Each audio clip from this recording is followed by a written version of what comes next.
മൻ സ്വാമ റമളാന ഈമാനൻ വഹ്തിസാബൻ, അള്ളാഹുവിന്റെ പ്രതിഫലം പ്രതീക്ഷിച്ചുകൊണ്ടും പടച്ചവനെ വിശ്വസിച്ചുകൊണ്ടും നോമ്പെടുത്താൽ ഗുഫിറ ലഹു മാ തഖദ്ദമ മിൻ ദംബിഹി, കഴിഞ്ഞ കാലത്തെ തെറ്റുകളൊക്കെ അള്ളാഹു പുറത്തു കൊടുക്കും.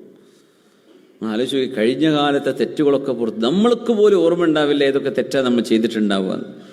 ചെറുദോഷങ്ങൾ കേട്ടോ, വലിയ പാപങ്ങൾ എന്ന് പറയുന്ന വൻ പാപങ്ങൾക്ക് തൗബ വേണം, നിർബന്ധമാണ്. അശ്ശിർക്കു ബില്ലാഹ്, ഉഖൂഖുൽ വാലിദൈൻ, മാതാപിതാക്കളെ വേദനിപ്പിക്കുന്നത്, സിഹർ ചെയ്യുന്നത്, കള്ളസാക്ഷിത്വം പറയുന്നത്, പലിശ ഇടപാടുകൾ, ഇത്തരം വിഷയങ്ങളൊക്കെ വൻപാപങ്ങളിൽ എണ്ണിയതാ റസൂലുള്ളാഹി സ്വല്ലല്ലാഹു അലൈഹി വസല്ലം. അതല്ലാത്തതെല്ലാം അല്ലാഹു തആല ഓരോരോ മൗസുമിൽ ഖൈറാത്ത്, നന്മയുടെ ഓരോരോ സീസൺ കൊണ്ട് അല്ലാഹു മായ്ച്ചു കളയുന്നതാണ്.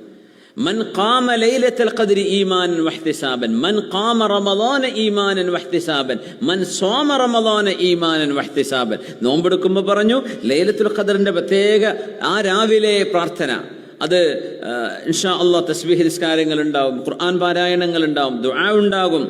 പിന്നെ പറഞ്ഞു മൻ ഖാമ റമളാൻ, റമളാനിലെ തറാവീഹ്, റമളാനിലെ നിസ്കാരങ്ങൾ, റമളാനിലെ സുന്നത്ത്, റമളാനിലെ തഹജ്ജുദ്, ഖിയാമുൽ ലൈലുകൾ, ഇതൊക്കെ പറഞ്ഞെടുത്ത് ഈമാനൻ വഹ്തിസാബ, അല്ലാഹുവിൽ വിശ്വസിച്ചുകൊണ്ടും അല്ലാഹുവിനിക്ക് പ്രതിഫലം തരുമെന്ന് പ്രതീക്ഷിച്ചുകൊണ്ടും ചെയ്തതാണെങ്കിൽ തെറ്റുകൾ പുറത്ത് ഇല്ലേ, ഒറ്റ നടന്നു ഉറക്കുപോയി, അത്രേ ഉണ്ടാവുള്ളൂ.